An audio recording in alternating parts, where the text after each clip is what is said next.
სენსაციური აღმოჩენა ორთოპედიაში. ჩინელმა მეცნიერებმა მოიგონეს ბიოწებო Bone 2, რომელიც მოტეხილი ძვლების შეხორცებას უფრო დააჩქარებს. ბუნებით შთაგონებული ინოვაცია, ასე უწოდეს ახალ მეთოდს, რადგან ინსპირაციის წყარო გახდა ხამანწკების უნარი წყალქვეშ მიეკრონ არასახარბიელო და სველ ზედაპირებს. სწორედ ამ უნარით შთაგონებულმა მეცნიერებმა მოიგონეს Bone 2, როგორც ბიოშეთავსებადი წებო, რომელსაც შეუძლია სველ სისხლით მდიდარ გარემოში, ანუ ორგანიზმში ძლიერად მიკრობა.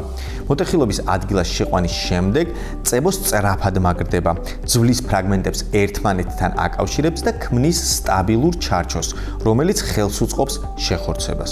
დღემდე ორთოპედი ქირურგები ძვლების სტაბილიზაციისთვის იყენებდნენ ლითონის ფირფიტებს, ხრახნებსა და მსგავს საშუალებებს. მიუხედავად მათი ეფექტურობისა, ისინი ხშირად ინვაზიურ ქირურგიას, ხანგრძლივ გამოჯამრთელების პერიოდს და დამატებით პროცედურებს მოითხოვს საბოლოო გამოჯამრთელებისთვის. Bone 2 რადიკალურად განსხვავებულ მიდგომას გვთავაზობს. ბიოწებოს ერთ-ერთი ყველაზე გასაოცარი თვისება მისი სიჩქარეა. ადრეული ცნობების თანახმად მას შეუძლია მოტეხილი ძვლის სეგმენტების შეერთება დაახლოებით 2-3 წუთში, რაც გამორიცხავს ხანგრძლივი ქირურგიული პროცედურების საჭიროებას. ეს არ ნიშნავს, რომ ძვალი სრულად შეხორცდება ამ დროში. ბუნებრივი შეხორცება მაინც რამოდენიმე კვირას მოითხოვს, მაგრამ სტაბილიზაციის პროცესი თითქმის მყისიერია, რაც მნიშვნელოვნად ამცირებს საწყისი მკურნალობის დროს.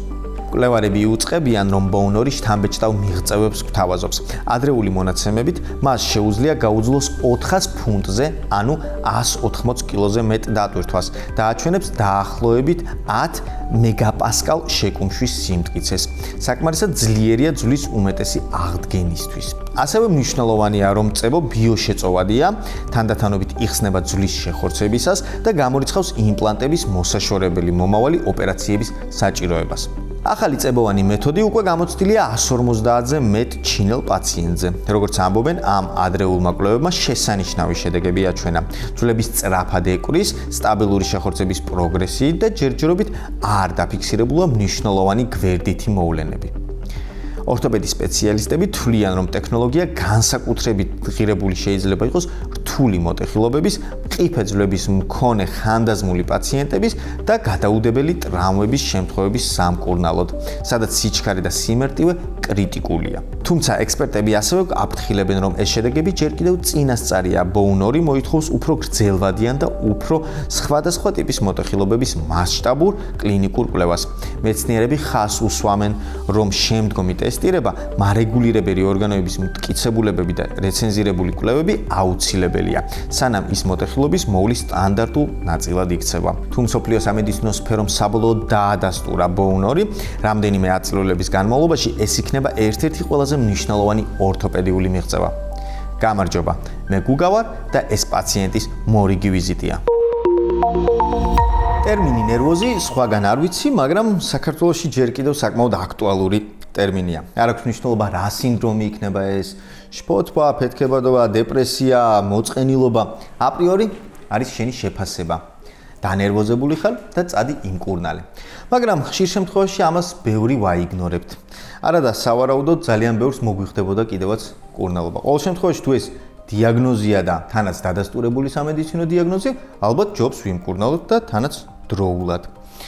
ფსიქიატრია როგორც ცალკე სამედიცინო დარგი მე-18 საუკუნეში ჩამოყალიბდა და მას შემდეგ ადამიანის ფსიქიკურ, ემოციურ და ქცევით აშლილობას შეისწავლის. გლობალური სტატისტიკის მიხედვით, მსოფლიოში 1 მილიარდი ადამიანი მუდმივად ფსიქიკური აშლილობით ცხოვრობს. ეს რიცხვი წესით, როგორც ჩვეულება არის, გაცილებით მაღალია, რადგან ხშირ შემთხვევაში ადამიანებს და ზოგჯერ შეურაცხყოფადაც კი მიაჩნიათ, როდესაც ეუბნები, რომ მარტივი კონსულტაცია ან კვლევა მაინც ჩაიტაროს. რამდენად მართალი ვარ ჩემს სიტყვებში, ამის გაგებაში დამეხმარება ექიმი, ფსიქიატრი, მედიცინის მეცნიერებათა დოქტორი, პროფესორი, ფსიქიკური ჯანმრთელობის ცენტრი მენტალვიტას დირექტორი, ბატონი გიორგი ნანეიშვილი. ბატონი გიორგი, თუ შეიძლება მოგმართავთ უშუალოდ, როგორც ყველა გიცნობ, ბატონო გოგი. სასიამოვნო შეხვედრა, მე უკვე ასე ვთქვათ, თვითონ დასაწყისი იყო საინტერესო და ცოტა კითხვის ნიშნით და ამიტომ გეტყვით, რომ მაგალითად ის რომ სოფლიო მოსახლეობის იქიდან ქვევიდან დავიწყებ. სოფლიო მოსახლეობის მილიარდი მიმართავს ფსიქიატრს, ეს არ ნიშნავს, რომ მილიარდს აქვს ფსიქიკური აშლილობა, იმიტომ რომ არის რეგისტრები ფსიქიკური აშლილობის, რასაც პიროვნება ცნობს არ მიმართავს ფსიქიატრს. და ჩვენთან მაგალითად კლასიკური მაგალითია, არ იწყინებათ ალბათ, მაგრამ ძალიან ბევრი ნევროპათოლოგი ფსიქიკურ დაავადებას გონობს. თუმცა ეს მათი სპეციალობა არ არის, თუმცა რაღაც გარკვეული ეგეც მინდოდა აუცილებლად აღმენიშნა, რომ ძალიან ბევრს ხშირად ეშლება და გონია, რომ იგივე ნერვოზი ნევროპათოლოგის სამკურნალო ამ დროს ფსიქიატრის დარგია და ფსიქოთერაპია არის ის, რაც გიშველით ფსიქოთერაპიაც და იქ არის გარკვეული რეგისტრები, საიდან უნდა დავიწყოთ მკურნალობა, მაგრამ მოდი ჯერ ვისაუბროთ იმაზე, თუ რა არის ნევროზი. კი ბატონო. იყო პერიოდი, ეს უფრო ეხება ალბათ მე-19 საუკუნის ბოლო პერიოდს და მე-20 საუკუნის დასაწყისს, როდესაც ნევროზი მე-20 საუკუნის 60-ან 70-იან წლებამდე პრინციპში ეს ტერმინი ფართოდ იხმარებოდა ნევროზი როგორც დაავადების ფორმა. და თქვათ ნევროზის ფორმები იყო, თქვათ იპოხონდრიული ნევროზი, დეპრესიული ნევროზი, აკვიატებული ნევროზი და ასე შემდეგ. ბოლო პერიოდში უკვე უფრო თუ შეიძლება სიტყვას დაალაგდა ეს ტერმინოლოგია და გამომდინარე იქიდან რომ ნევროზის ეტიოლოგია, ანუ მიზეზი, ერთი და იგივე არ არის. ხშირად სხვა მიზეზები აქვს. ამიტომ ტერმინი დაავადება ნევროზი გადავიდა ტერმინად რეგისტრი ნევროზი. ანუ რეგისტრი რა იგულისხმება, რომ აი ძალიან ფორმალურად რო ვთქვათ, არის ადამიანი ჯანმრთელი, რას ნიშნავს ეს?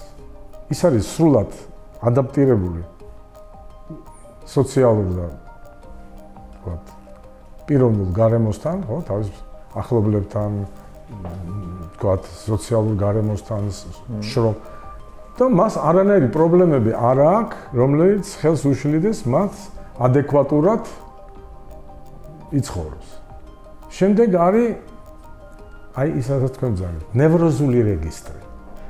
ეს არის ფსიქიკური აშლილობების ის რეგისტრი, ანუ იმ ტიპის აშლილობა, რომელიც უხეშად არ არღვევს ადამიანის ადაპტაციას გარემოში, მაგრამ გაცილებით აძნელებს მის ვთქვათ შეგუებას იმ სიტუაციაში, რომელშიც ის ამის მიზეზი შეიძლება იყოს მისი პიროვნული თავისებურებების გამწვავება, შეიძლება იყოს რაღაცა ვთქვათ სომატური დაავადების შედეგი, როგორც მათ ნევროზული რეგისტრის დეპრესია, შეიძლება იყოს რაღაცა დაავადების არაფსიქიკური დაავადების გამოხატულება, მაგრამ ადამიანს უჭირს, მაგრამ ის ცდილობს და მას შეუძლია ადეკვატურად მიიღოს ის გარემო, რომელშიც იმყოფება, მაგრამ ფაქტია, რომ თვითონაც გზნობს, რომ მას უჭირს შეგუება და ხანდახან ადეკვატური ქცევა და მერე ხანდახან თვითონაც აფასებს ამას.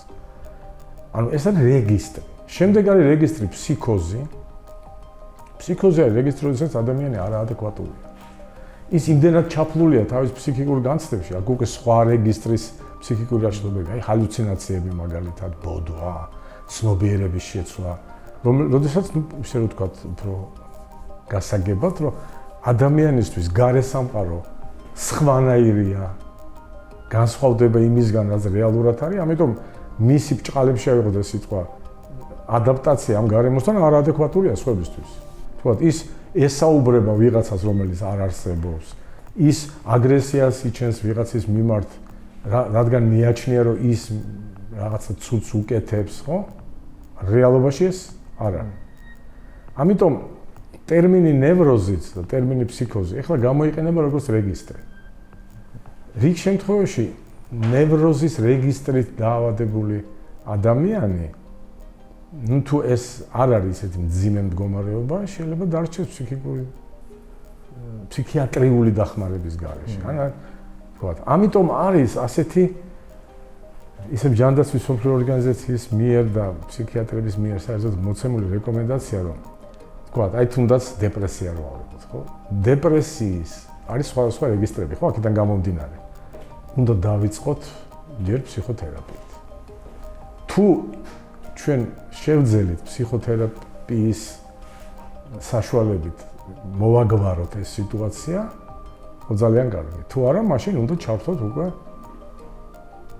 ფსიქიატრი, რომლის ფუნქცია არის უკვე მკურნალობა.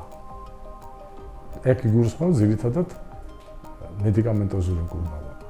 და თუ ეს რეგისტრი არის ფსიქოზური, მაშინ უკვე პიროვნება კარგავს სოციალურ შეიძლება ასე ითქვას დამოუკიდებლობას. ის ხდება არაადეკვატური, სოციალურად არაადეკვატური, რის გამოც საზოგადოებას აქვს უფლება მისი ნების გარეშე იმოქმედოს მის წინააღმდეგ, თქვა, ისე გულისხმობა მკურნალობა და არა ახლა. ასე კი.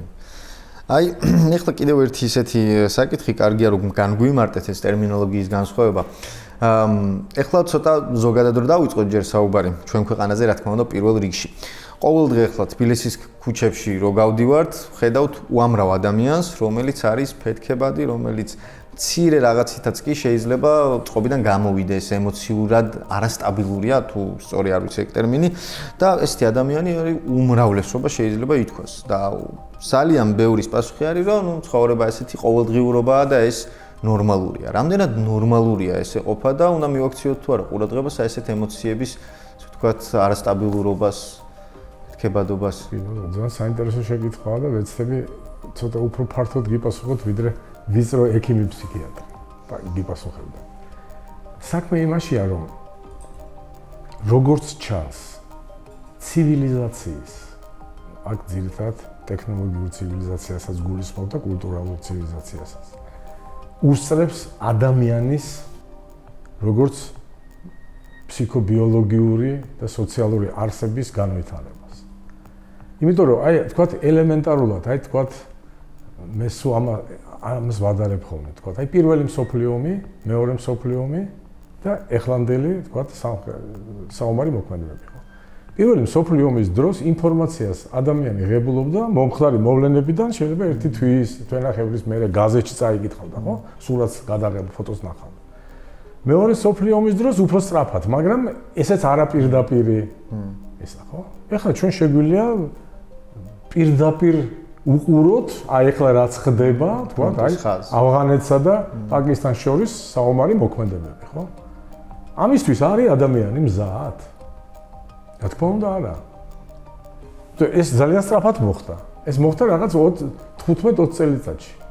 აი ეხლა გუშინ შეიძლება ცოტა სხვა ასოციაცია მოვიდეს, მაგრამ ჩემი შვილი მეცადინობდა რაღაცას მეკითხებოდა თან და პატარა ეხლა კლასშია და მეკითხება რომ აი რა არ იყო შენ დროს, რაც ეხლა არის. აი მე ვთქვი, მთავარი რაც შენ დროს არ იყო, ეს იყო კომპიუტერი და მობილური ტელეფონი და ონლაინ კავშირი. არ იყო. მე მაგალითად რო დამერეკა საზღვარგარეთ, ხო? უნდა დამეკვეთა ეს ზარი და ხანდახან მეტყოდა რომ დღეს და ხვალ არ არის ზეგ ამ საათზე და უნდა ზარიყავი სახში და მებო. ეხლა აიღე ტელეფონი და დარეკე სადაც გინდა. შედი კომპიუტერში, შედი იგივე YouTube-ში, იგივე საერთოდ რაც გინდა ნახე და ამიტომ აქ რაშია საქმე, იცით? ჩემი აზრით ყოველ შემთხვევაში, მაგრამ ეს არა მარტო ჩემი აზრია. ინფორმაცია გაცილებით უფრო სწრაფად და გაცილებით უფრო დიდ მოცულობით მოდის ადამიანისთვის, ვიდრე მას აქვს უნარი ეს აითვისოს და გააცნობიეროს. ამიტომ ხშირად ის ამას ღებულობს როგორც სტრესულ გარემოებას. იმიტომ რომ ნუ ახლა არ ვიცი, აი აგერ ამ წუთში რაღაცები ხდება ისეთი, რომელიც არ ვიცი, ხო? ეს ანუ ბევრი კიდე ასეთია თუ ყოფითი სიტუაციებიც, ხო? ეხლა მე ხშირად ვეუბნებოდი, შეიძლება ესეთი იყოს და მაგრამ აი მაგალითად რამდენ ხანში ჩავხვალ ბათუმში? 3 საათი. ნუ მანქანით და თვითმფრინავით 45 წუთში. და 150 წლის წინ რამდენ ხანში ჩახვიდოდი? 3 დღეში ალბათ. 3 დღეში გენაცვალე. 3 დღეში თუ ჩახვიდოდი, დიდი ქუთაისამდე. აბარა 4 დღეში. ამიტომ იცით რა არის? იქ ისე მიმდინარეობს მოვლენები, პროცესები, რომ შენ ამას შეგუებული ხარ. ეხლა შეიძლება უცბად სწრაფად შეიცვალოს გარემოება. ერთ გარემოებაში იყო დილით და საღამოს სხვა გარემოებაში აღმოჩნდა. ეს ყველა ადამიანზე ადამიანების უმრავლესობა არ არის მზად მიიღოს ეს და ადეკვატურად გადაფასოს და ადეკვატურად, ასე ვთქვათ, გასცეს პასუხი ამას. ამიტომ ხდება დეზადაპტაცია. მე არ ვიცი როგორ მოვიქცე. ეს არის ჩემთვის უშუალო სიტუაცია. არავის ჩემთვის არ უსწავლებია. მე მსგავსში არ ყოფილვარ. თან ეს ძალიან სწრაფად ხდება. პირველად ხდება, ხო? და ბევრი ასე და ინფორმაციაც ასე მოდის, ხო? ამიტომ აი ეს არის ძირითადი მომენტი, რომელმაც შეიძლება გამოიწვიოს არა მარტო ვთქვათ, ну ჭყალებს შევიღოთ ეს მისაღები დეზადაპტაცია, ну დავიბენი, მაგრამ გამოვასწორე რა სიტუაცია.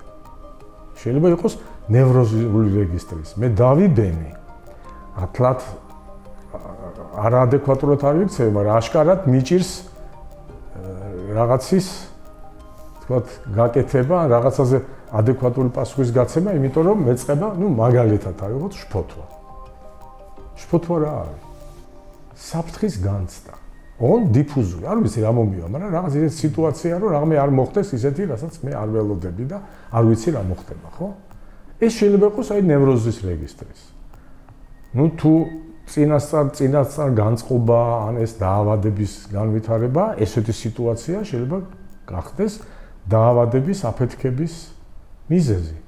და თქვა ჩამოყალიბდეს არა ამ შემთხვევაში არა შფოთვა, რომელიც წარმოადგენს ფაქტიურად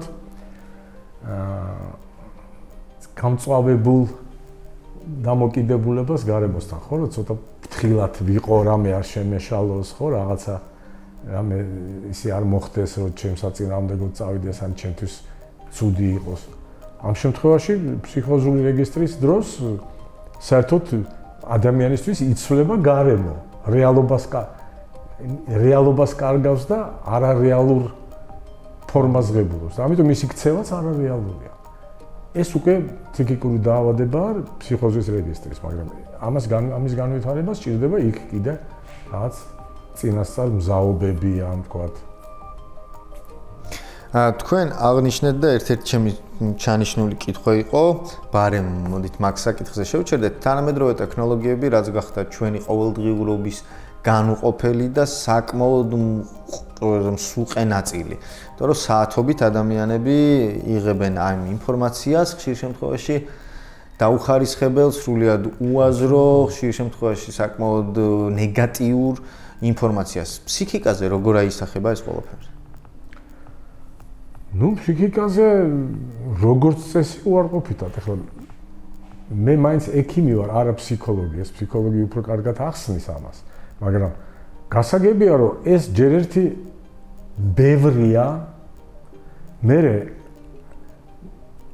პიროვნებისთვის შეუფასებელია იმ გაგებით რომ მას არ აქვს უნარი ესე სწრაფად ამას გულისხმობ ესე სწრაფად შეაფასოს ეს სიტუაცია და გამოიტანოს ადეკვატური დასკვნა იმიტომ რომ ეს რაღაც ახალი და უცხო მისთვის ინფორმაცია მოდის და ამიტომ ის იბნევა ამ სიტუაციაში და შეიძლება მისი ქცევა ეს უკვე არა ავადმყოფი, არამედ ნუ აი სოციალური ქცევა იყოს არაადეკვატური, მხოლოდ იმიტომ რომ იმ ხელ ინფორმაცია მოდის, რომ ის ბოლოს და ბოლოს ვეღარ აღაგებს, რომელია სწორი, რომელი არასწორია, როგორ უნდა მოვიქცე ამ სიტუაციაში, ეს რეალობაა თუ არა, ესეც ხო არის ახლა. აი ახალი ტექნოლოგიები იმის საშუალებასაც იძლევიან, რომ ხშირად გააკეთო, თქვათ, ხელოვნური, ასე ვთქვათ, სტრესი შექმნა რა. როცა რეალობაში ეს არ ხდება, მაგრამ შენ ისე აკეთებ, რომ წარმოადგენ.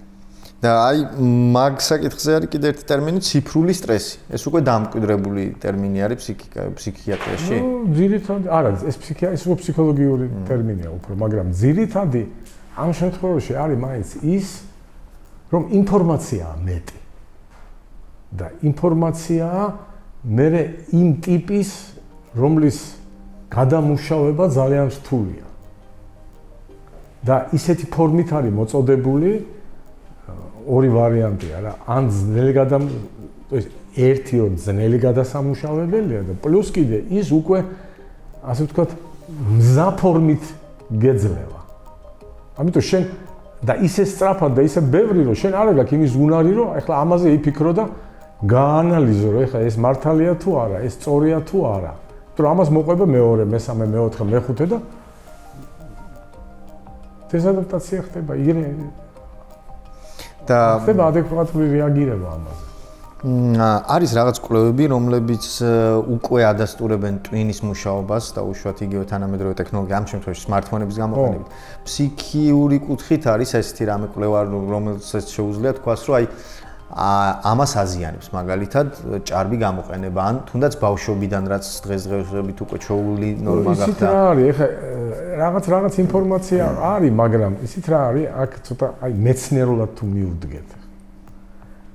ჯერ არ არის ის დრო გასული ამ ტექნოლოგიის სწრაფი დანერგვიდან, რომ დაგროვდეს ვალიდური, ანუ კვლევით მეცნიერულად დამტკიცებული ინფორმაცია. ამას დრო ჭირდება, ხო? 10-15 წელი მაინც ჭირდება, 20 წელი, რომ გამოიკვლიო, ხო? ახლა ერთს რაღაცა აქვს, მეორეს არ აქვს, მესამეს აქვს, ესე არ არის. უნდა იყოს დიდი ჯგუფები, ვთქვათ, რომელიც უნდა იყოს მიზანმიმართულად შესწავლილი, უნდა იყოს აღებული, დალაგებული უნდა იყოს ეს სიტუაცია, მე მგონს რომ მეცნიერულ დალაგებას.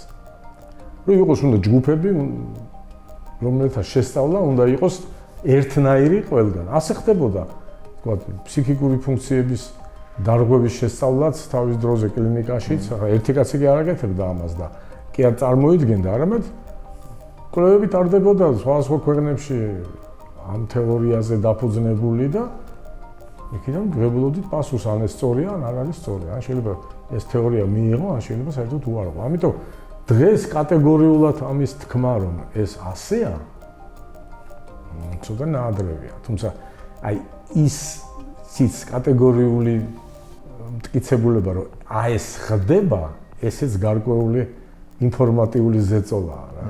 აი იმიტომ რომ ვინც ეს არ იცის, ვთქვათ, მეცნიერული კვლევის პრინციპები, ხო? ის ამაზე იღებს და მე გეუბნება რომ როგორ აი ამ კაცმა თქვა ეგრეა. თქვენ ახლა შეიძლება ეს არ გასვათ, ეს როგორ ფიზიკას ეხება რა. იყო აი მაღალი ტემპერატურის ხო იყო ზემაღა, რომ შეიძლება მოახდინო იგივე დაბალ აღმოჩნდა რომ ბლეფია. ხო, მაგრამ თავის დროზე ეს იყო ბუმი. კინაღამ ნობელის პრემია მიცეს, მაგრამ როცა დაიწყეს კვლევა, მე დაადგინეს რომ ეგრე არ არის. ანუ დრო გვინდა. ამ კუთხით რომ მაღალი კი არა. დაბალ ტემპერატურა. დაბალ ტემპერატურა. ხო იყო ეს გასულ რომ ნულოვან ტემპერატურაზე ჩერდება მიკრო მოძრაობა ატომების. და ვიღაცამ თქვა რომ არა, რატო დაბალზე? აი შეიძლება მინუს მე მაგალითად მინუს 70 გრადუსზე შეგძელია 120-ზე ვიღაც იყვნენ, ხო? როცა გაიმეორეს ნახეს რომ არ ხდება ეგეთი რაღაც. ამას დაჭირდა დიდი დრო. ხო, აბსოლუტური უარყოფითობაზე ცოტა ხნის წინ გერმანიაში რომ დაამტკიცეს რომ ატომი ვიბრირებს იმ სიტუაციაში -275-ზეც კი. ხო, აი ამას ვამბობ რა. ამიტომ ამას უნდა დრო. დანარჩენი ეს არის ფანტაზია თუ შეიძლება ასე. კიდევ ერთი რამ, რაც სამწუხაროდ ხშირ შემთხვევაში უფრო წყვილებში და ოჯახებში არის ხოლმე გამომწვევი გარკვეული რაღაცა სტრესული სიტუაციების, არის განწყობა. ერთი მეორეს განწყობა, ესე ვთქვათ. იმიტომ რომ ადამიანები ვიღვიძებთ ყოველდღე განსხვავებული განწყობით და რატომღაც ხშირად შეიძლება პარტნიორს, მეორე ადამიანს ამ განწყობის მიღება უჭირს ხოლმე, თუნდაც თანამშრომელს შეიძლება არ უნდა შეგვეშალოს ტერმინი განწყობა, რომელიც ეკუთვნის ეს სხვა ტერმინია ფსიქოლოგიური ტერმინი და არის განწყობილება, რომ გუნებ განწყობა. დიახ, ყოველდღიური. ეს უფრო ისე. აი, მაგას გულისხმობ ზუსტად. ხშირ შემთხვევაში ყოველდღიური გუნება განწყობილება შეიძლება გამოიწვიოს. შეიძლება მე ხა დღეს ესეთ ხასიათზე გავიღვიძე, რომ არა ვარ. ზუსტად მაგას ვამბობ და ამ დროს მეორე ადამიანი რატომღაც პრობლემას ქმნის, ართულებს, ეძიება მიზეს, ეს ჩვეულებრივი ეს ჩვეულებრივი ამბავია, ყოფითი ამბავი, რატო ხარ ასე? ყველაზე გავრცელებული კითხვა ეს ვთქვათ. რა ვიცი რატო არა, მაგრამ დღეს ასეა, მომივიდა. ხა ძალიან ბანალურია, გუში რომ დავლია დღეს, ეხლა პახნელი ავარ და ეთქობა რაღაც ცოტა ხასიათზე არა ვარ. ვთქვათ. ქმარი ეუბნება ცოლს. ან ცოლი რაღაცა ნუ კი ბატონო. ეს არ არის, ეს არის ის რაც ბუნებრივად ხდება ფსიქიკური აშლილობის ადამიანური ეს უნდა იყოს ხანგრძლივი და აი მაგალითად არის კლასიკური ერთ-ერთი თორე დეპრესიის დიაგნოსტიკის ერთ-ერთი კრიტერიუმი არის რა ვადა გუნებგანწყობის დაქვეითება უნდა გრძელდებოდეს შეუცვლელად 14 დღის განმავლობაში 2 კვირა თორე ხა მე დღეს ცუთ ხასიათზე ვარ გუშინ ცუთ ხასიათზე ვიყავი და ხვალ კარგ ხასიათზე ვარ ეს არის დეპრესია ну ცუთ ხასიათზე ვიყავი იმიტომ რომ რაღაცა მიზეზი იყო ალბათ არ მე ვიყავ დაავადება უკვე სხვა არის ამას სხვა დიაგნოსტიკური კრიტერიუმებია შეგვიძლია რაიმე სახის ესე ვთქვათ სიმპტომატიკა თქვენი კუთხით თქვენი ფსიქიატრიული ესე ვთქვათ კუთხით ცოტა რთული იქნება როგორც სხვა დარგებში ესე სიმპტომებზე საუბარი მაგრამ თუ არის აი რაიმე ესეთი სიმპტომები რამაც შეიძლება თითქოს თუნდაც შფოთვაზე მიუთითოს მიანიშნოს ადამიანს რომ ეს არ არის ნორმალური მისი ემოცია ქცევა არ არის მისაღები არა შფოთვა რა არის ძირითადად ის გამოვლინდება თუ შეიძლება სიტყვას ორი დიდი პარამეტრით ფსიქიკური და ფიზიკური დარღვევა შფოთვა ეს არის გაუგებარი საფრთხის რაღაცა ნეგატიური მოვლენის ან ნეგატიური რაღაც ხარ მოხდება რაღაცა მაგრამ ადამიანს არ აქვს ამ შემთხვევაში კონკრეტიზაციის განცდა. ამას არ აქვს არანაირი ფორმა გარდა იმისა, რომ ადამიანი არის დაძაბული, შფოთვიანი, რაღაცაში ყველაფერში ეძებს აი სხვა არ მოყვება ამას ცუდი რამე. ამიტომ მისი ქცევა როგორც წესი ხდება ძალიან პასიური. მას ეშინია რაღაცა გააკეთოს, რომ ამას არ მოყვეს ცუდი რამე, ხო? ან თქვათ ადამიანებთან ურთიერთობას შეიძლება გაურბოდეს, იმიტომ რომ რამე არ გავაკეთო ისეთი, არ გამეკეთონ ისეთი, რაც მე არ მინდა. ამას მოყვება ფიზიკური, ასე ვთქვათ, კრიტერიუმები. ეს არის ვთქვათ, ოფლიანობა, კანკალი, გულის ფრიალი. ეს როცა არის ერთად, ეს არის შფოთვა. ამას როგორც წესი, შფოთვას შეიძლება კონდეს მიზეზი, რომელიც აი პიროვნებისთვის ბოლომდე გაცნობიერებული არ არის. ეს იწვევს შფოთვას. თუ ეს გაცნობიერებულია, ეს არის უკვე შიში. შიში კონკრეტულია და ის უფრო ასე ვთქვათ, უფრო გასაგებია ბჭყალებში. იმიტომ ვიცი რა, მე მეშინი ამის, იმიტომ რომ ერთხელ მომივიდა ეგეთი ამბავი და ეხლაც იგივე მომივა, ასე თუ გაგრძელდა, ხო? რაღაცა. მაგრამ შფოთვა არის მდგომარეობა, როდესაც მე არ ვიცი რა უნდა მომივიდეს, მაგრამ რაღაცა კარგს არ ველოდები. ამიტომ ყველაფერს აკეთებს, რომ ეს ცუდი ბჭყალებში აიცილოს თავი. ამ აცილების პროცესში თვითონ ხდება ცუდად. პულსი უჩქარდება, ოფლი ზდის, ხელები უცივდება, ან პირიქით უცხელდება, ზურგი თქვათ. ან ფიზიკური მომენტებიც არის. აი ეს არის შფოთვის გამოვლენა. ნიშნები. და თუ შეიძლება აქვე აი თქვათ, აი რაღაცა თუ არსებობს, თუნდაც უხეშად რთული სათქმელია მესმის, მაგრამ ის ზღვარი, რომ აი ამის მერე უკვე სპეციალისტი აუცილებელი არის და ჯობს მიხვიდე გაესინჯო. ძირითადი, არა, აქ რაშია საქმე იცით? ძირითადი პრობლემა არის ის, რომ ეს უკვე ცოტა სხვა პრობლემაა, ამას თუ გინებათ მე დავუბრუნდეთ, ფსიქიატრია სოციალურად ცოტა ისეთი დარგია მედიცინაში, რომელიც ძნელი მისაღებია საზოგადოებრივ. ამიტომ მე მირჩევნია ან მე თვითონ მოვინელო ეს. ან ბოლო-ბოლო ნევროპათოლოგთან მივიდე რა. ის ხო ექიმია. ისინი. ამიტომ ძირითადი გამოვლინება არის რა იცი? ვთქვათ, ყველაზე სუსტი რეგისტრი. რა დროსაც ადამიანი მიმართავს ექიმს. ისავარ რა შემკავლე, სულ რაღაც საფრთხე მაქვს. იქ ვერ მივდივარ, იმას ვეღარ ვაკეთებ. ადამიანებთან ურთიერთობა ისეთი რომ მქონდა არა მაქვს. სულ მგონია რომ ცუდი რამე მოხდება, სულ მგონია რომ თქვათ მე თუ არა ჩემ ახლობლებს რაღაცა დაემართებათ, ეკინო რა, არ ვიცი, არ ვიცი.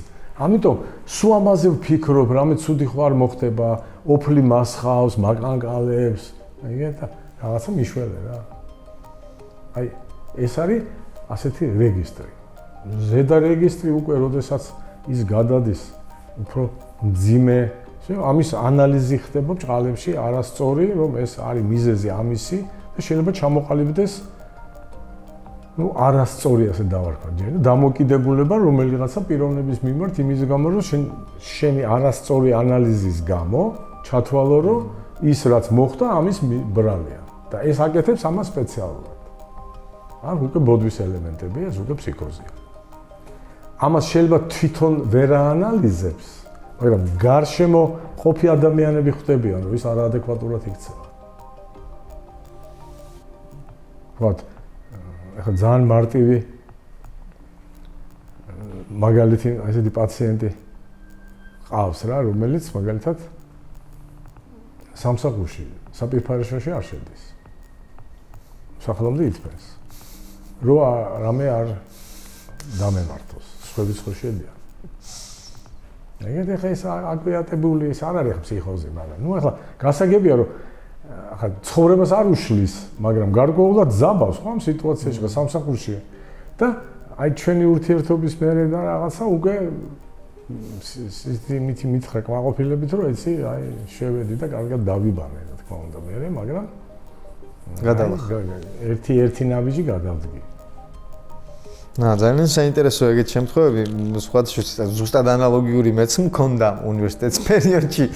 ზუსტად ეგეთი შემთხვევა და მე როგორც პროფესიის არ მქონე ესე ვთქვა ამ კუთხით, თქმა უნდა ეგეთი რჩევა ვერ მივეცი და სტუდენტობის პერიოდში მაშინ ხალისობდით მხოლოდ რომ ეს ჩვენ მეგობარი ყოველჯერ ესე მიირბოდა თავქუთ მოგლეჯილი სახში ამ თავის მაგრამ ნუ აი ეს არის სწორედ ის მდგომარეობა, რომელიც ნევროზული რეგისტრის არის.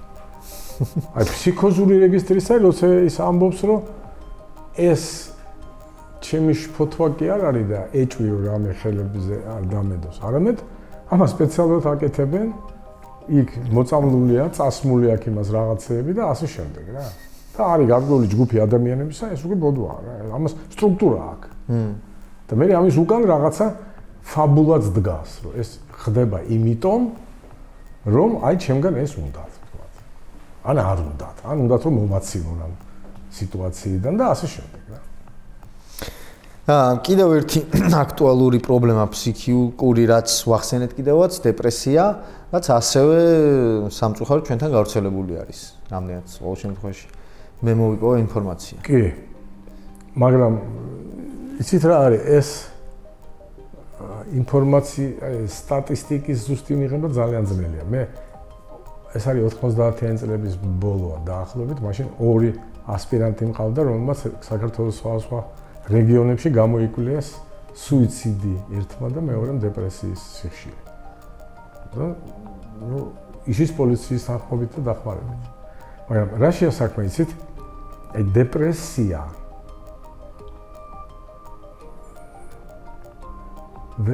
ასეთი ისიც იყო, იცით, ტერმინი ბედბრეხტი ეგეთი ფსიქიატრი, რომელსაც შემოიტანა გერმანელი, შემოიტანა ტერმინი, ეს ანთროპოტიპიური რეაქცია. ანთროპოტიპიური. ადამიანისთვის დამახასიათებელი.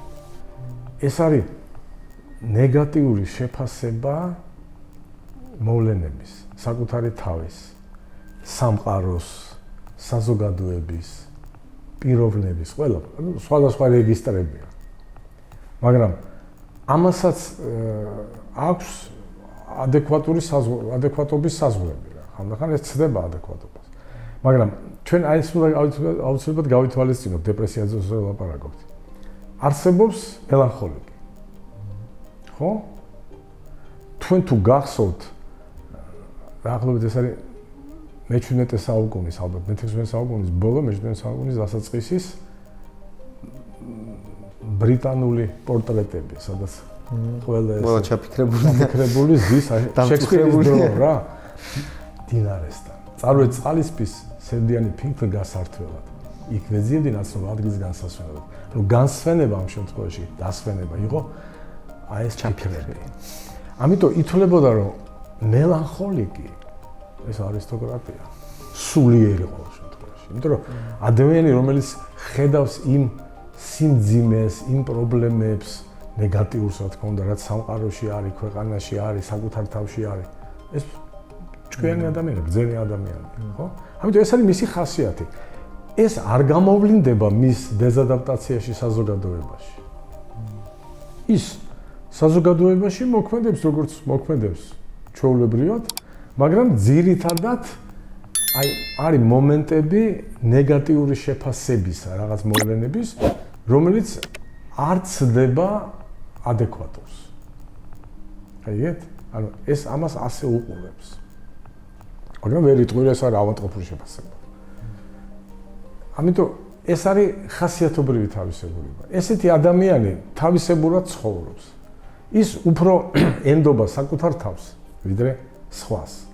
ანუ რაღაც გადაწყვეტილების მიღება მისთვის მთავარია ის თუ რას გადაწყვეტავს თვითონ, ვიდრე ის რაც ურჩევენ სხვები.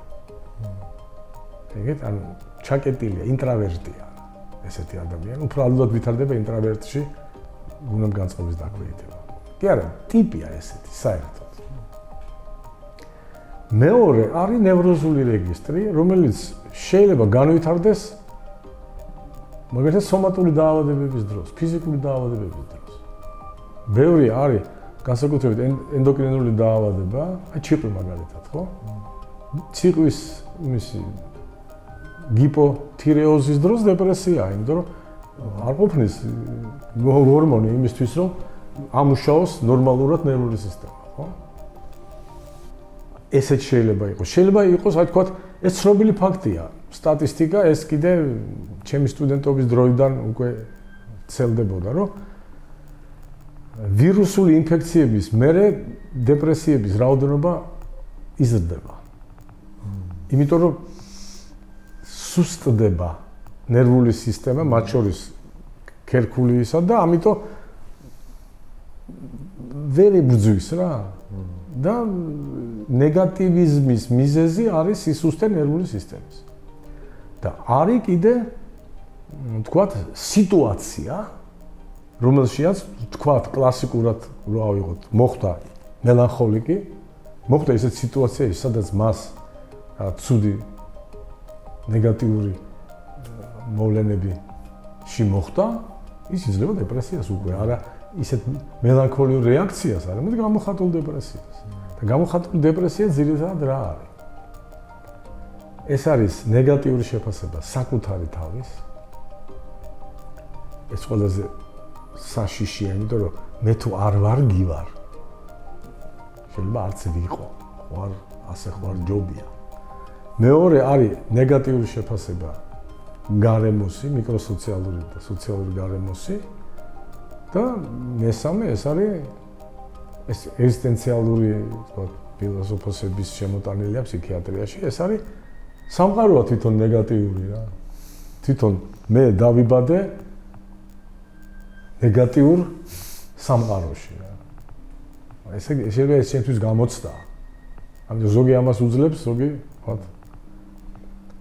ამიტომ ეს უკვე ნევროზული რეგისტრია. იმიტომ რომ ადამიანი თქვათ, აღარ აქტივობს ისე როგორც უნდა აქტივობა. ეწყება ანჰედონია არის ეგეთი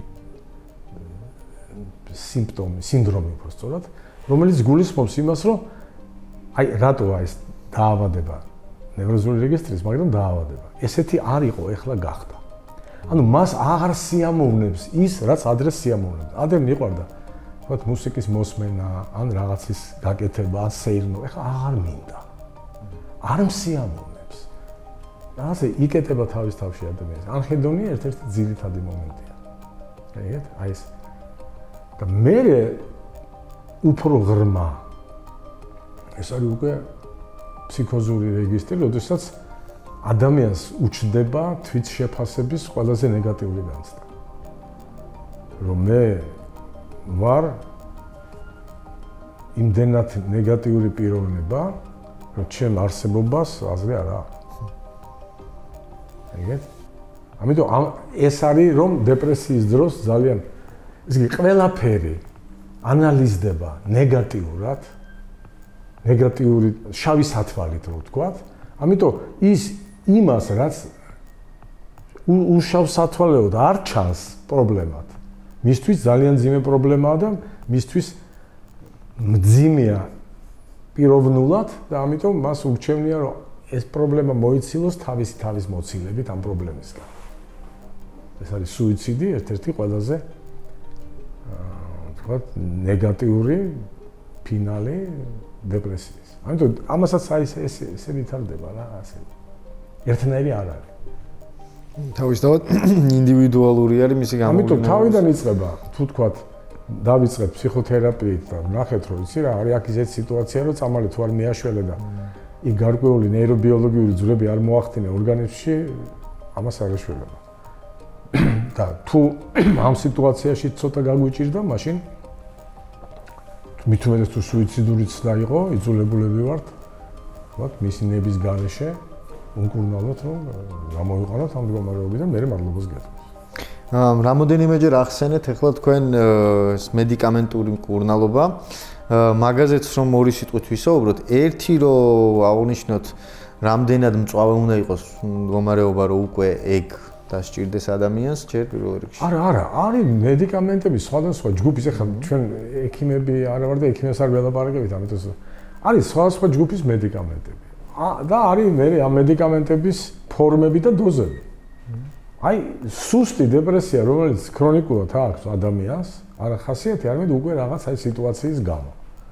შეიძლება დანიშნო პატარა დოზა ანტიდეპრესანტის, რომელიც შეიძლება თვეები მიიღოს და უფრო მეტი.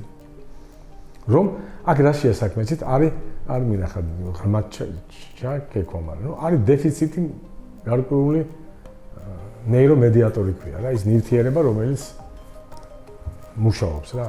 აი ადრენალინი, დოფამინი, სეროტონინი. მაგ სეროტონინის დეფიციტია. შენ აძლევს სეროტონინს რა, უმატებ.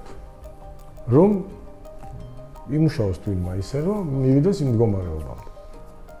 და არის აქედან გამომდინარე იცვლება სიმძიმე. შეიძლება ამითიც ამოიწუროს ყველაფერი. არის ასეთი დაავადება, რომელსაც ქვია დისთიმია. ეს არის სუსტი რეგისტრის, მაგრამ ფაქტიურად ქრონიკული დეპრესია. მაგრამ ეს დეპრესია იმდენად სუსტია, რომ ეს უფრო მელანქოლიკს გავს, ვიდრე ფსიქიურად დაავადებას. თუმცა მელანქოლიკზე ცოტა მეტია. ამ დროს შეიძლება რაღაც ანტიდეპრესანტი დაუნიშნო, იმიტომ რომ ხანდახან აქ ტალღოვანი ასეთი, რაღაც სიტუაცია, ამას თუ დაემთხვა სიტუაცია, ის უფრო წავეთ მოიცემს დეპრესიას, ვიდრე ის, ვისაც არ აქვს ეს თვითონ ვთქვა, ხო? პიროვნულად და გენეტიკურად არ უზის ეს ამ ტიპის რეაქცია. აი ესეც არის. ამიტომ აქედან დაწყებული შეიძლება იყოს დიდი დოზებით, ვთქვა, უფრო სერიოზული მკურნალობა სტაციონარში, მაგრამ ეს როგორც წესი არ არის ხანგრძლივი, ეს სწრაფად დიდი დოზებით ჩამოდის ეს მდგომარეობა და უშვებს ახში მე აგზელებს მკურნალობას და მე შეიძლება საერთოდ ანაბებს თავს. აქვე არ შეიძლება განმეორდე კიდევ ჩვენ წინა გადაცემაში ყავდა ნარკოლოგი და მასთანაც მქონდა ეს თემა, შეიძლება ცოტა დღევანდელ თემას გადავუხვიო, მაგრამ ფსიქიატრიული მედიკამენტები იყენება ამ კუთხითაც. ეს რამდენად არის ჩამთელ ადამიანზე როგორ მოქმედებს? ერთი რამ მინდა გითხრათ. ნარკოლოგი, იგივე ფსიქიატრია. ეს ჩვენთან არის გაყოფილი. ეს საბჭოთა კავშირმა დროს გაიყო. აი, მაშინ ნარკოლოგია ფსიქიატრიის და ადრე ახლა არის ამერიკული ნებისმიერი სახელმძღვანელო, სადაც ნახავთ, რომ drug abuse არის თავი იმაში, psychiatry. მაგრამ ნუ ახლა იქ უფრო მეტად პრობლემატურია და ამიტომ ცალკე დარგად წავიდა. არა, შეიძლება ბევრი განსაკუთრებით ეს ეხება ტრანკვილიზატორებს. ანუ არის ესეთი ჯგუფი, ეს ალბათ გეცნობ ბენზოდიაზეპინის ჯგუფის ტრანკვილიზატორები, აი დიაზეპამი მაგალითად. დიაზეპამი, ვთქვათ, კლონაზეპამი, ვთქვათ.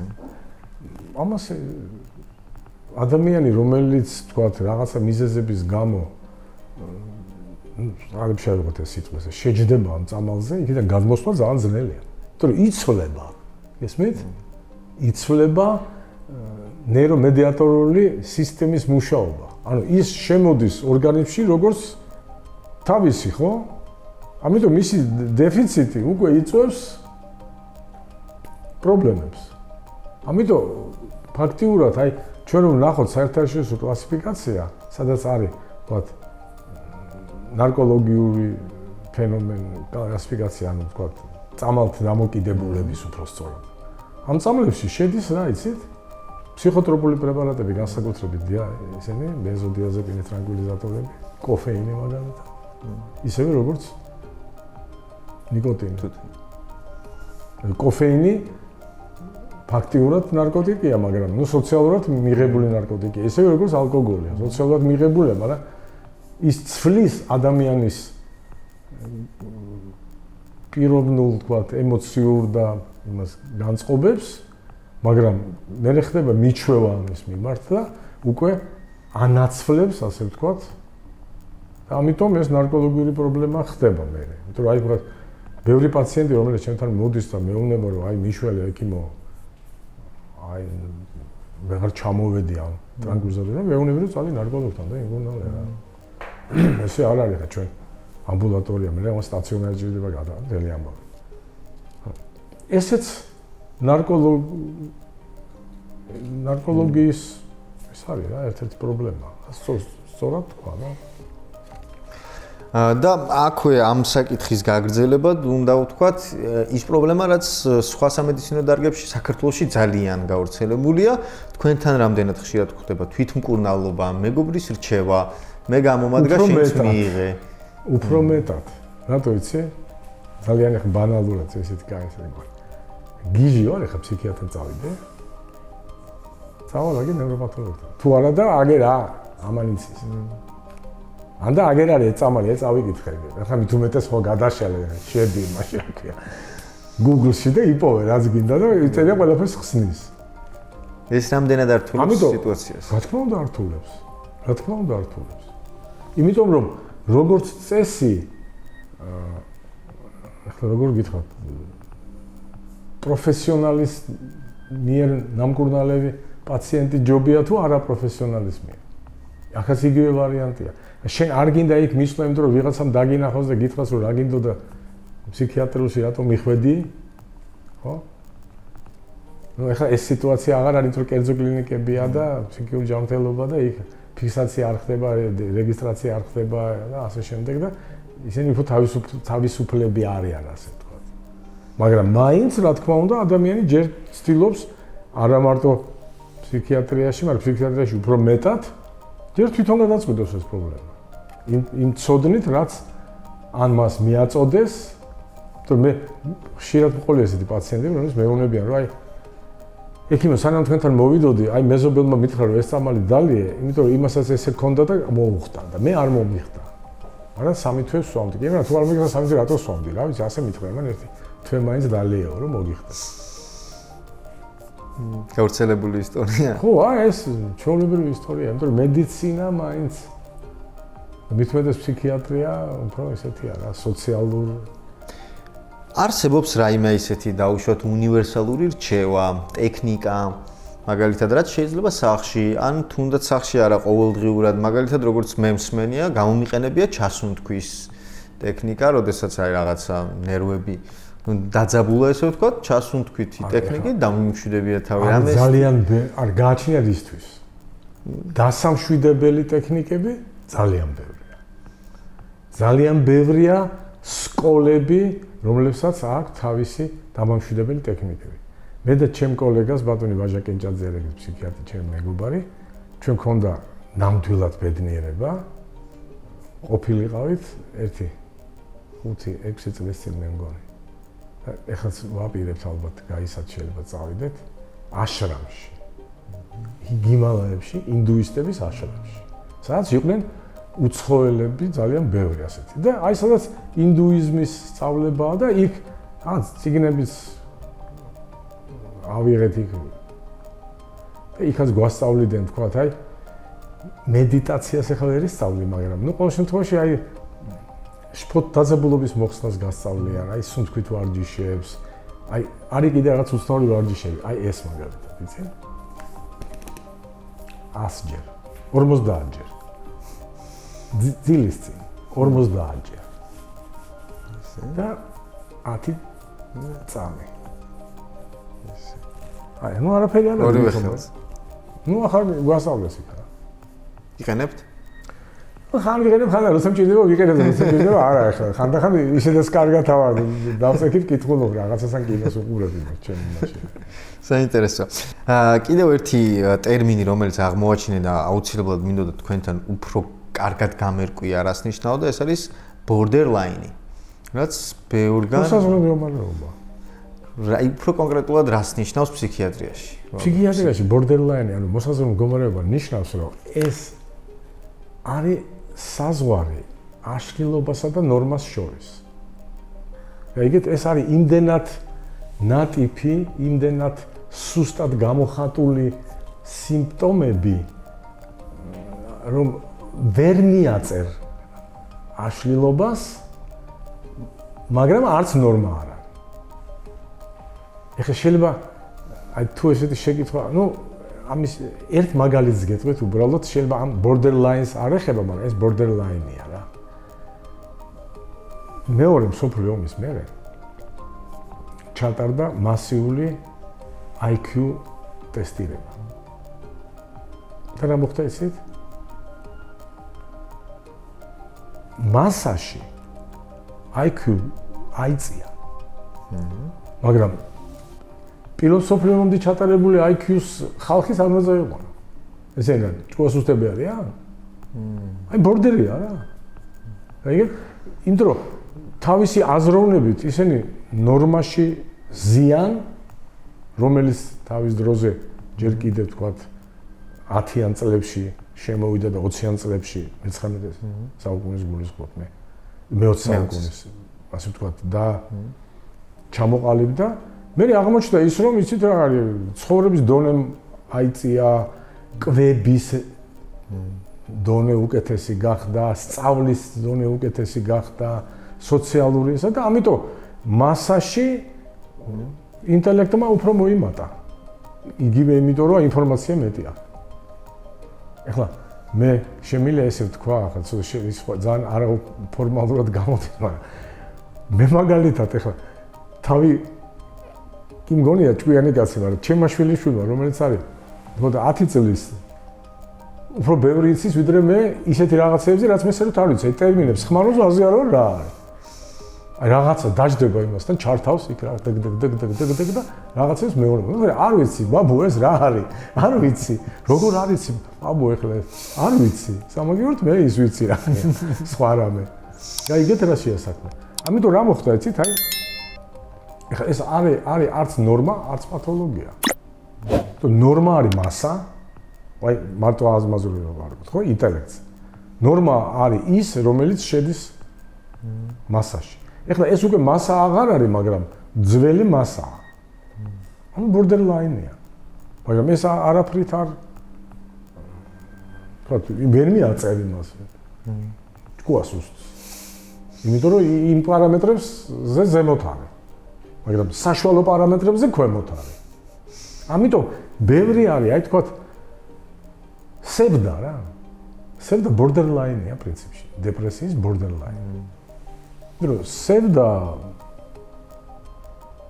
ეს არ არის ფსიქიკური აშლილობა. არ საკით. კაცმა ლექსი დაწერა გენიოსმა სევდაზე. ხო? ანუ ამა ეს მიიღო როგორც მასტიმულირებელი მისი ინტელექტისთვის, ხო? მისი სამყაროსთვის. ჩვენს Facebook-ს გვერდზე დავდეთ ქარდი და სადაც ჩვენს გამომწერებს ვთხოვეთ რომ დაეკომენტარებინეთ კითხვები თქვენი მისამართით ასე. მე მომცემთ ალბათ მაგას, ხო? შეგიძლიათ შეხვიდეთ ნახოთ და რამოდენიმეს წაგიკითხავთ ახლა და აბა გავუცეთ ჩვენს გამომწერებს პასუხები. გვეკითხებიან ესეთ რაღაცას, შეიძლება თუ არა პარანოიალური მდგომარეობიდან თავის დაღწევა. კი, როგორ არა? როგორ თქვენთან მოვიდნენ? იქნა უნდა ნახოთ, ფსიქიატრია. ჩემთან რატო გასო სხვასთან ის არის? გულისხმობ სპეციალისტი. ო. ეს არის ისეთი რეგისტრია მაინც, არა მძიმე, ანუ აქედან გამოსვლა პარანოიალურიდან უფრო ადვილია. მონოთემატურია როგორც წესი. შეიძლება რაღაცა პრობლემას ეხება, აი შეიძლება ფსიქოთერაპევტის და ფსიქიატრის ერთად მუშაობამ პრობლემა გადაწყვეტს. ისე ნუ ნერვიულობს. მითია თუ რეალობა, რომ სამკურნალო მედიკამენტები იწვევს დამოკიდებულებას? ეხლა არ ვილაპარაკეთ ამაზე. ამას პრაქტიკულად გავაკეთე. პასუხი იწვევს თან საკმაოდ ტრანკვილიზატორები შედის ნარკოტიული ნივთიერებების სიაში. ამიტომ მათი გამოყენება ძალიან ფრთხილად უნდა და მერე თანდათან კლებას აქვს გარკვეული თავისი რეჟიმი. შემდეგი კითხვა ცოტა მძიმე არის.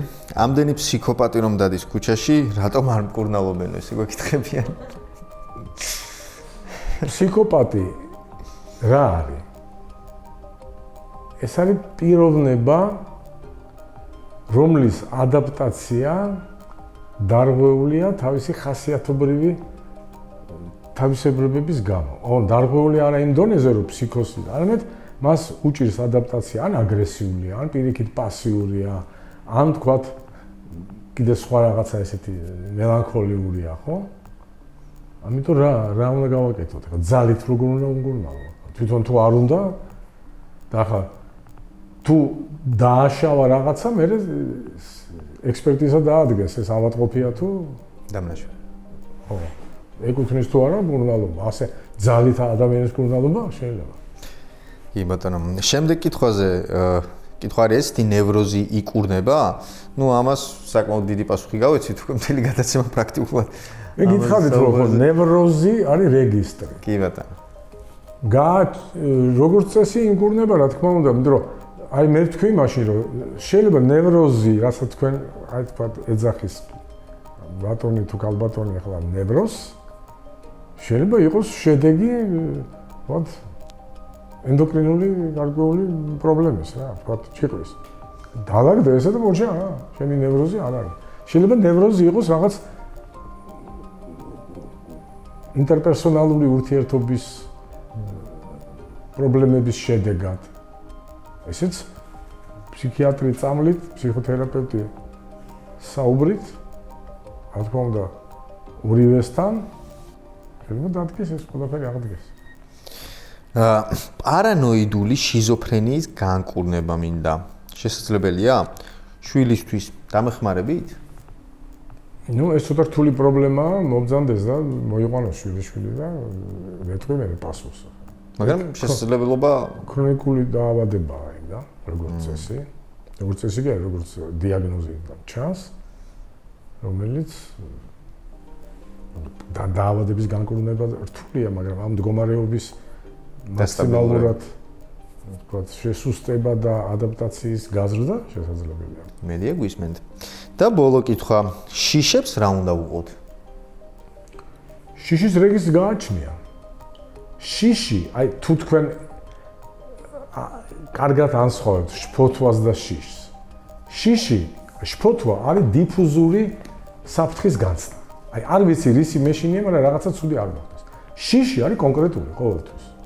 მაგალითად, მე მეშინია ძაღლეს მაგალითად, იმიტომ რომ სამჯერ ძაღლმა მიკმინა, თქვათ. ეს არ უყენია. მაინც. ამიტომ რა უნდა უყო ახლა, უნდა ფრთხილად ვიყო, ხო? ანუ შიშს გააჩნია, ეს ავადმყოფური შიშია თუ ეს ყოფითი შიშია. ან გამოწვეული რაღაცა. აქ შეიძლება ფსიქოთერაპევტით ჩაერთოს, შეიძლება თუ დაჭირდა ფსიქიატრის, მაგრამ რიგ შემთხვევაში ორივე ერთად რა. მაგრამ მკურნალობა არ არის პრობლემა. კი ბატონო. და ბოლოსკენ ყველაზე რთული კითხვები მოვიტოვეთ თქვენთვის. პირველი ესეთი არის. რატომ გადაწყვიტეთ ექიმობა? მით უმეტეს თქვენ რო ირჩევდით ამ პროფესიას, მაშინ თქვენი მიმართულება პოპულარული არ იყო. არა, ჯერ ერთი ცოტა უცნაური ის არის, მაგრამ მაინც გეტყვით რა. ჩემი მშობლები ფსიქიატრები იყვნენ. მაგრამ მე ვიყავი იმ პერიოდში გატაცებული ხატვით და კარგად ხატავდი და ირაკლი ოჩიაურის ის ვიყავი, რა ქვია. შეგირდი. და ჭედურობა ვისწავლე რაღაც მე-9 კლასში რო ვიყავ. მაგრამ კითხვა მიყვარდა. თუ ეხლა ზედმეტი არ მოგიყვებით, იმიტომ ძალიან დიდ ადამიანს ჰქონდა ჩემ ცხოვრებაში გადამწყვეტი ნაბიჯის გადადგმის ის. ეს იყო ძალიან ცნობილი ქართველი მე მგონი სერგი წულაძე თუ გაიგიათ ვინ იყო. ეს იყო ძალიან ცნობილი ფსიქიატრი, ფსიქოთერაპევტი და უდიდესი ლიტერატორი, ვინც ფრანგულად თარგმნა ვეფხისტყაოსანი, ბარათაშვილი, შუშანიკის წამება ქართულ, ახალგაზრდა გარდაიცვალა 60 წელს. და მოეწონა ჩემი ნახატები და მე რაღაც ცოტა სიურრეალისტურ რაღაცებს ხატავდი.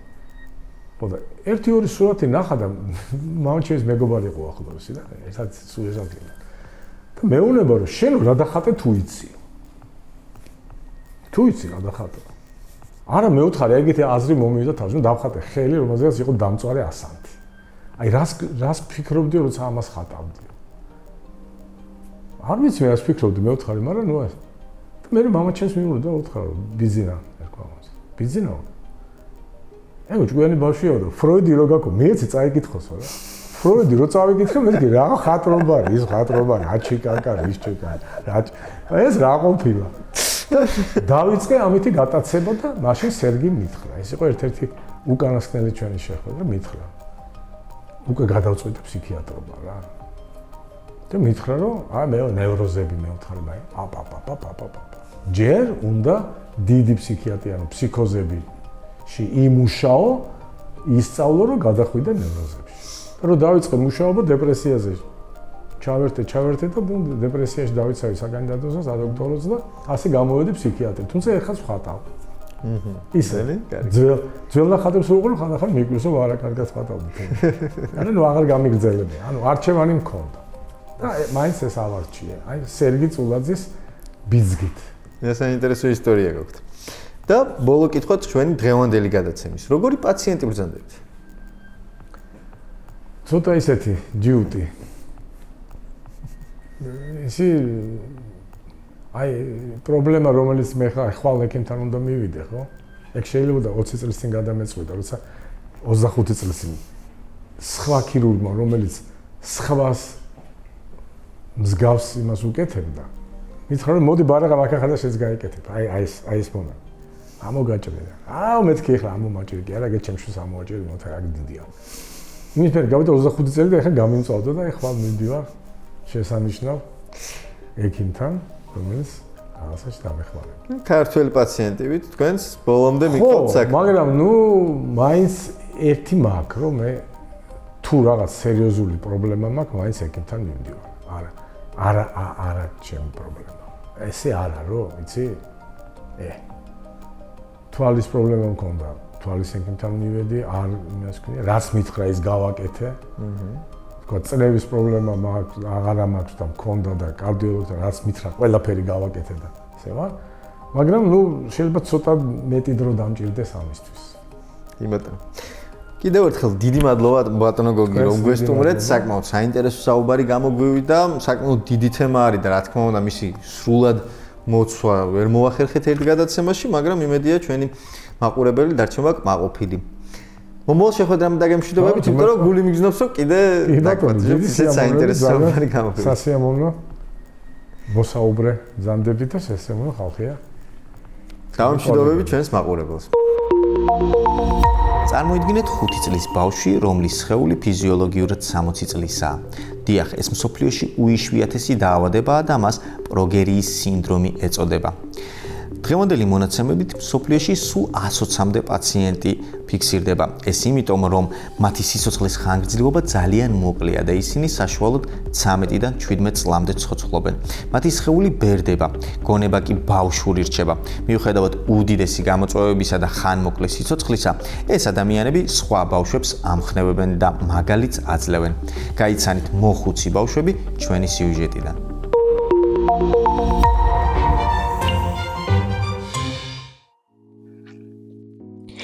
პროგერია ბავშვები, რომლებიც ბერდებიან. სოფლიოში არსებობს დაავადებები, რომლებიც ნაკლებად ცნობილია. ასეთი იშვიათი გენეტიკური დაავადება ჰაჩინსონ-გილფორდის პროგერიის სინდრომი, ცნობილი როგორც პროგერია. 20 მილიონ მოსახლეზე მხოლოდ ერთი შემთხვევა ფიქსირდება. დღემდე ცნობილია 400-მდე პაციენტი, რაც პროგერიას ერთ-ერთ ყველაზე იშვიათ დაავადებად აქცევს. ერთდროულად ცოცხალი ბავშვების რაოდენობა დღევანდელი მონაცემებით 120-ს შეადგენს.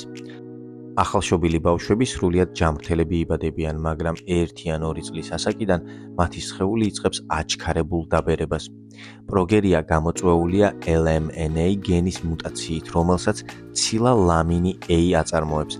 მუტაციის შედეგად წარმოიქმნება ცილა პროგერინი. ის აზიანებს უჯრედების ბირთვს და იწვევს მათ ნაადრევ დეგენერაციას. პროგერიით დაავადებული ბავშვები, მიუხედავად ნორმალური გონებრივი განვითარებისა, განიცდიან სწრაფი ზრდის შეფერხებას, თმის ცვენას, ნაოჭებსა და კანის გათხელებას, ძვლების ატროფიას, სახსრების დაავადებებს და მოძრაობის შენელებას, ათეროსკლეროზებს, ანუ გულ-სისხლძარღვთა პრობლემებს, რაც ხშირად არის სიკვდილის მიზეზი. პროგერიის დაავადების დროს ბავშვის რეალური ასაკი და მისი ორგანიზმის ფიზიოლოგიური ასაკი სრულიად შეუსაბამოა. 2 წლის ასაკი მათი 20 წლისას უდრის. 10 წლისთვის 80 წლის ადამიანს უტოლდება, ხოლო 16 წლის მოზარდის ფიზიოლოგიური ასაკი 100-დან 120 წლამდეა. მცირეწლოვანი ორგანიზმისთვის ეს მძიმე ტვირთია, ამიტომ მათი სიცოცხლის ხანგრძლივობა მოკლეა. საშუალო ასაკი 13-დან 17 წლამდეა. ყველაზე ხანგრძლივად პროგერიის დაავადებით იცოცხლა იტალიელმა სემი ბასომ, რომელიც 28 წლის ასაკში გარდაიცვალა. პროგერიით დაავადებული ბავშვები მუდმივად დაკვირვების ქვეშ იმყოფებიან. კვლევებსა და მედიკამენტებზე დამოკიდებული არიან. მიუხედავად სერიოზული ფიზიკური შეზღუდვებისა, არაერთი მათგანი გახდა ცნობილი საჯარო აქტიურობით. ერთ-ერთი ასეთი იყო ამერიკელი სემ ბერნსი, რომელიც აქტიურად სტუმრობდა სატელევიზიო გადაცემებს, მონაწილეობას იღებდა ღონისძიებებში და მაგალითს აძლევდა სხვა ბავშვებს. ამხნევებდა არამარტო პროგერიით დაავადებულ პაციენტებს. ინგლისელ ჰეილი ოკინს 100 წლის მოზარდი უწოდეს. ის აქტიურად იყენებდა სატელევიზიო ეთერებს. მან ავტობიოგრაფიული წიგნიც დაწერა სახელწოდებით „დაბერებული ჩემს ასაკამდე. ცხოვრება პროგერიით“. ჰეილი 17 წლის ასაკში გარდაიცვალა. ამერიკელი ოსაია ვიერას ადგილობრივი გუნდის პატარა ვარსკვლავი შეარქვეს. ბეისბოლის გულშემატკივარი მიუხედავად ჯანმრთელობის პრობლემებისა, ხშირად იყო მოედანზე და შთაგონებდა მოთამაშეებსა თუ გულშემატკივრებს. მან სულ რაღაც 14 წლამდე იცოცხლა. 16 წლის ასაკში გარდაიცვალა სამხრეთ აფრიკელი ბეანდრი ბუისენი. მსოფლიოს საკუთარი თავის სოცქსელებით დაამახსოვრა. ავრცელებდა პოზიტიურ მხიარულ ვიდეოებს, მუდმივად იღიმოდა და დადებით ენერგიას ავრცელებდა. ბოლო წლებში FDA-მ დაამტკიცა პრეპარატი ლონაფარნიბ, რომელიც მნიშვნელოვნად აუმჯობესებს პროგერიით დაავადებული ბავშვების სიცოცხლის ხანგრძლივობას და ამცირებს გულ-სისხლძარღვთა გართულებებს. მიუხედავად ამისა, სრულ გამოჯანმრთელებას მედიცინა დღემდე ვერ უზრუნველყოფს. პროგერია არამხოლოდ სამედიცინო ფენომენია, ეს არის გონიერების, ენერგიის და ცხოვრების სიყვარულის ნამდვილი მაგალითი, რომელიც მსოფლიოს აგრძნობინებს თუ როგორ შეუძლიათ ბავშვებს სიცოცხლეს სიხარული და მნიშვნელობა შესძინონ, მიუხედავად უმძიმესი გამოწვევებისა. მათი სხეული ბერდება, გონება კი ბავშვად რჩება.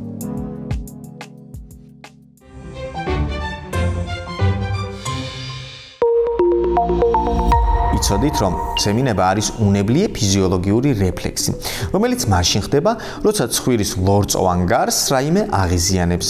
ამ დროს ორგანიზმი ცდილობს სწრაფად გამოაგდოს გამღიზიანებელი ნივთიერება და წამიერად რეაგირებს. სხვათა შორის, ადამიანი საშუალოდ თავის ცხოვრების განმავლობაში 50,000 ჯერ მაინც აცემინებს.